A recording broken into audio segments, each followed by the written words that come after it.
Assalamualaikum warahmatullahi wabarakatuh. Bulan suci Ramadan kembali menyapa kita. Bulan penuh berkah yang sangat istimewa karena menjadi bulan diturunkannya Al-Quran. Banyak keutamaan dengan kita membaca dan memahami Al-Quran. Oleh karenanya, menemani di bulan suci Ramadan ini, kami mempersembahkan tayangan edukasi Basnas Cirebon Mengaji, yang merupakan persembahan dari pemerintah dan Basnas Kabupaten Cirebon. Selamat menyaksikan. Terima kasih. Wassalamualaikum warahmatullahi wabarakatuh. A'udzu billahi minasy syaithanir rajim. Bismillahirrahmanirrahim. Wabtaghi fima ataka Allahud daral akhirata wa la tansa nasibaka minad dunya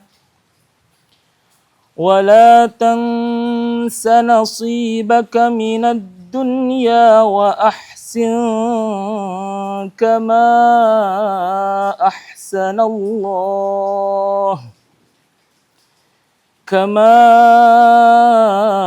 أحسن الله إليك ولا تبغ الفساد في الأرض إن الله لا يحب المفسدين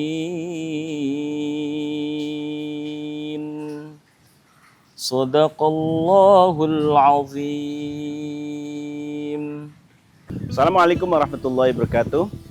Sahabat Basnas yang saya hormati, pada kesempatan kali ini saya akan membahas tentang bagaimana cara menggapai kebahagiaan di dunia akhirat melalui amalan di bulan Ramadan. Bahwa bulan Ramadan adalah bulan spesial, bulan di mana seluruh amal ibadah yang kita lakukan ini akan dilipat gandakan pahalanya. Dalam sebuah hadis yang diriwayatkan oleh Abi Hurairah radhiyallahu anhu, anin Nabi sallallahu alaihi wasallam, qala azza wa jal, as-shaumu li wa ana ajzibi.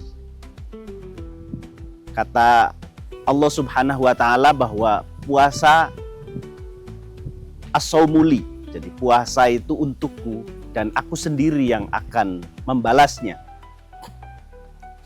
Yada' syahwatahu wa syurbahu wa aklahu wa syurbahu. Jadi kenapa Allah sendiri yang akan membalas dan memberikan pahala, memberikan penilaian terhadap puasa yang kita lakukan? Karena manusia meninggalkan syahwatnya, meninggalkan makan dan minum di bulan puasa itu juga karena Allah. Maka Allah memberikan perlakuan khusus terhadap orang yang berpuasa. Kemudian Allah Subhanahu wa taala dalam hadis ini juga melanjutkan bahwa as-shaumu junnatun. Puasa itu adalah perisai. Artinya perisai dari apa? Karena kita menahan hawa nafsu, menahan makan dan minum, yang dari hawa nafsu itu bisa menimbulkan tindakan-tindakan yang destruktif atau tindakan-tindakan yang bisa membahayakan diri kita sendiri kalau kita mengumbar nafsu kita ya. Maka dengan berpuasa, dengan menahan diri dan menahan hawa nafsu kita, itu sama saja kita membentengi diri. Jadi as-shaumu junnatun. Walis-shaim farhatani. Kata Allah di dalam hadis ini bahwa bagi orang yang berpuasa itu ada dua kebahagiaan. Farhatun hina iftari, hina yuftiru. Jadi kebahagiaan yang pertama ketika dia berbuka puasa. Otomatis dalam sehari penuh kita tidak menemukan apapun, tidak menemukan makanan, maksudnya tidak memakan apapun, tetapi kemudian dengan berbuka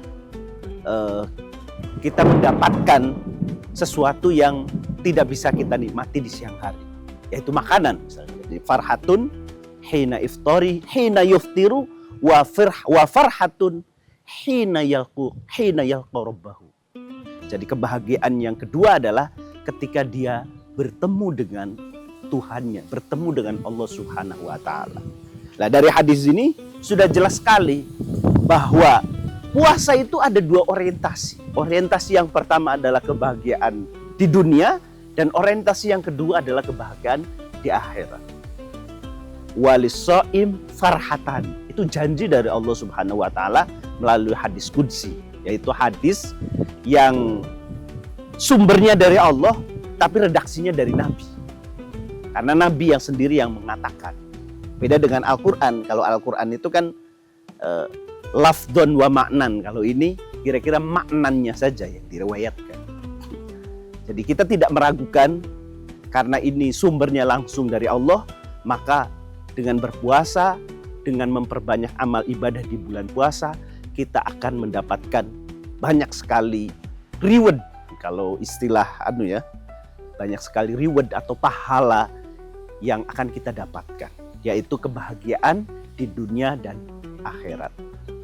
Karena sumber bencana itu kalau di dunia adalah ya hawa nafsu. Kenapa orang serakah? Karena dia tidak bisa mengendalikan hawa nafsunya. Kenapa orang terjerumus ke dalam tindakan-tindakan kejahatan? Karena dia tidak bisa menahan hawa nafsunya. Kenapa orang lepas kendali? Juga karena dia tidak bisa menahan diri, tidak bisa mengendalikan hawa nafsunya. Dengan berpuasa, kita melatih diri untuk tidak disetir oleh hawa nafsu, untuk tidak dikendalikan oleh hawa nafsu. Setiap orang punya hawa nafsu. Karena kita manusia, kita tidak mungkin tidak memiliki hawa nafsu. Hanya malaikat yang mungkin tidak ada hawa nafsunya. Tapi malaikat saja itu wajar kan ketika dia terus ketika diperintahkan untuk sujud, malaikat ya sujud untuk selama-lamanya sebelum ada perintah lain. Ya karena malaikat tidak dibekali dengan tidak ada hawa nafsunya, berbeda dengan manusia. Karena itu derajat atau level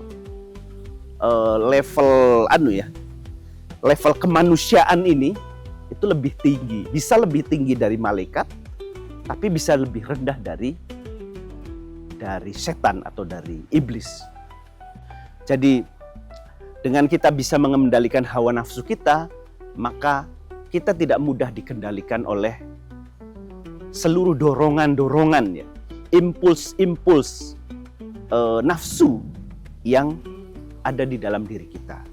Jadi nafsu bisa mendorong kita kepada kebaikan kalau itu diarahkan kepada kebaikan, tetapi bisa juga menjerumuskan kita kepada keburukan kalau kita tidak bisa mengendalikannya.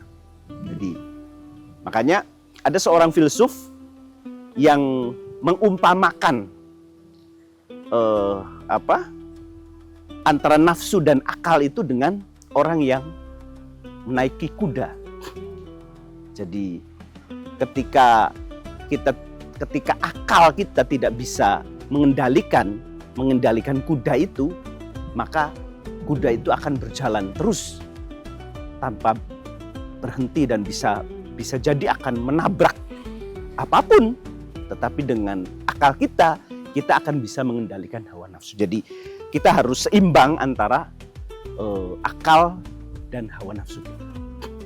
Mudah-mudahan di bulan Ramadan ini kita bisa menjaga hawa nafsu kita, bisa memperbanyak amal ibadah kita, karena bulan Ramadan adalah bulan spesial, bulan yang Allah memberikan banyak sekali diskon ibadah, diskon besar-besaran. Sekian, mohon maaf. Assalamualaikum warahmatullahi wabarakatuh.